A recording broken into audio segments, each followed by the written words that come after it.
Anong magandang pampatulog? May isa po na pwede nating gawin para tayo ay antukin, ma-relax at makatulog. Ano po yun? Bago ka matulog, habang nakahiga ka, magdasal ka at magpasalamat sa Diyos. Yan po yung pinakamagandang paraan para antukin ka, para makatulog ka, para magpahinga. Hindi lang ang iyong katawan, kundi lalong-lalo na ang iyong kaisipan.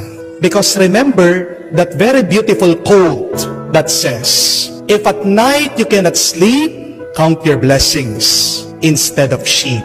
Kung gabi na, hindi ka pa rin inaantok, hindi ka makatulog, bilangin mo, pagmasdan mo, tingnan mo ang pagpapala ng Diyos sa buhay mo, imbis na magbilang ka ng tupa sa isip mo. Nakita po ng mga siyentipiko na ang pasasalamat ay napakaganda para sa ating pangangatawan, lalong-lalo na sa ating mga kaisipan. Ang tawag po ng mga scientists ay, gratitude is the lubricant of the brain. Nagiging healthy, malusog, gumagana daw po ng mabuti ang utak, ang isip ng tao pag siya po ay nagpapasalamat.